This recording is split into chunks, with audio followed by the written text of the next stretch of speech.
Assalamualaikum warahmatullahi wabarakatuh. Perkenalkan, nama saya Yusuf Hendrian dengan NIM 220057, kelas RA4 Manajemen. Tujuan saya ini membuat video untuk memenuhi UAS mata kuliah perilaku keorganisasian dengan dosen pengampu Abdul Wahid Al-Pariji SEMM CPM. Pada kesempatan kali ini, saya akan menjelaskan materi yang berjudul yaitu OCB. OCB adalah perilaku sukarela yang tidak termasuk secara langsung atau eksplisit diakui oleh sistem penghargaan formal, namun memberikan kontribusi positif bagi efektivitas organisasi.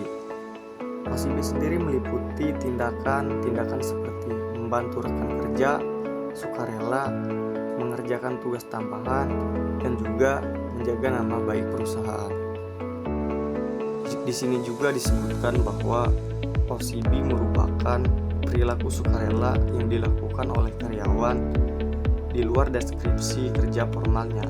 Nah, jadi perilaku OCB ini berkontribusi pada efektivitas dan juga produktivitas organisasi secara keseluruhan melalui kerelaan karyawan untuk membantu rekan kerja dan mendukung tujuan organisasi. Selanjutnya di sini ada faktor-faktor yang mempengaruhi OCB.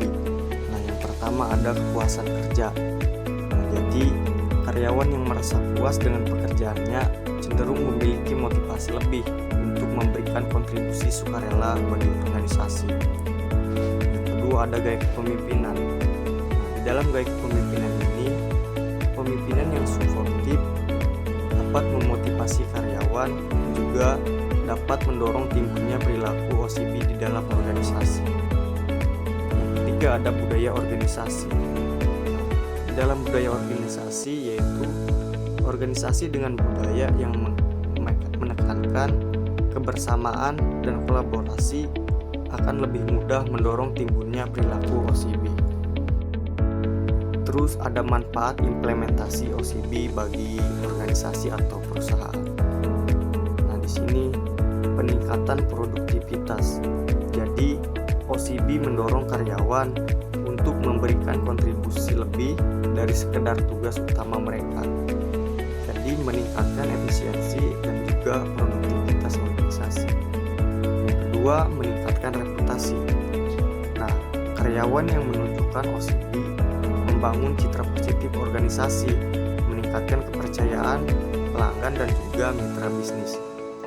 Yang ketiga ada kinerja tim yang efektif. OCB mendorong karyawan untuk saling membantu dan juga berkolaborasi sehingga meningkatkan kinerja tim dan organisasi secara keseluruhan. Yang terakhir ada daya saing organisasi. OCB yang kuat dapat menciptakan keunggulan kompetitif bagi organisasi dalam menghadapi pasar yang semakin dinamis. Selanjutnya bentuk-bentuk perilaku OCB. Di sini ada altruisme. Altruisme ini yaitu perilaku membantu rekan kerja secara sukarela tanpa mengharapkan imbalan, seperti membantu menyelesaikan tugas yang sulit dan juga memberi saran atau mengerjakan pekerjaan tambahan. Kedua ada sportivitas. Nah, perilaku toleran terhadap ketidaknyamanan yang terjadi di tempat kerja dan tidak mengeluh secara berlebihan, serta mampu menerima perubahan dengan positif. Yang ketiga ada kesopanan.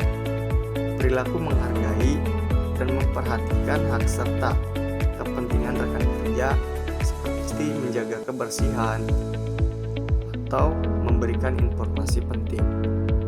Di sini yang terakhir ada kepatuhan organisasi.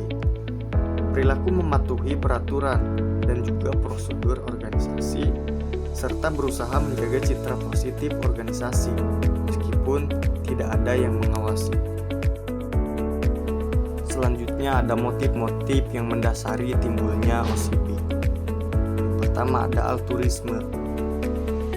Jadi keinginan tulus untuk membantu rekan kerja tanpa mengharapkan imbalan. Nah, individu ini dengan tingkat altruisme tinggi cenderung menunjukkan perilaku OCB. Yang kedua ada kepatuhan normal, dorongan untuk mematuhi peraturan dan juga prosedur organisasi demi kepentingan bersama. Nah, perilaku ini mencerminkan loyalitas dan juga dedikasi karyawan. Yang ketiga ada kepuasan kerja, perasaan senang dan puas terhadap pekerjaan dan lingkungan kerja mendorong karyawan untuk berkontribusi ekstra demi kemajuan organisasi. Di sini yang terakhir ada komitmen organisasi, yaitu ketertarikan emosional karyawan terhadap organisasi, membuat mereka rela melakukan hal-hal di luar tugas normal untuk organisasinya sendiri. Selanjutnya indikator-indikator pengukuran OCB. Nah, di sini ada altruisme. Jadi perilaku sukarela membantu rekan kerja dalam menyelesaikan semua tugas atau mengatasi masalah tanpa mengharapkan imbalan. Terus ada Cipich Virtue, yaitu keterlibatan dan partisipasi aktif dalam kegiatan organisasi serta menunjukkan kepedulian terhadap kelangsungan hidup organisasi. Ketiga ada conscientiousness, yaitu perilaku melebihi standar minimum yang diharapkan seperti ketepatan waktu, kehadiran, dan juga penggunaan waktu yang efisien.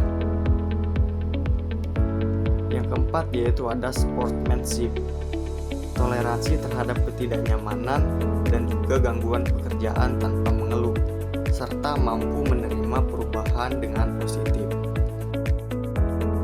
Selanjutnya pentingnya pengembangan OCB di dalam organisasi. Yang pertama meningkatkan produktivitas. Nah, perilaku OCB yang ditunjukkan oleh karyawan dapat meningkatkan produktivitas organisasi secara keseluruhan melalui kontribusi tambahan yang diberikan di luar deskripsi pekerjaan. Yang kedua ada memperkuat kohesi tim. Jadi praktik OCB memupuk kerjasama tim yang solid dan juga meningkatkan rasa kekeluargaan di antara karyawan sehingga mendorong kreativitas dan juga inovasi. Yang ketiga ada meningkatkan kepuasan pelanggan. Perilaku OCB mendorong karyawan memberikan pelayanan yang lebih baik kepada pelanggan, meningkatkan kepuasan dan juga loyalitas pelanggan terhadap organisasi.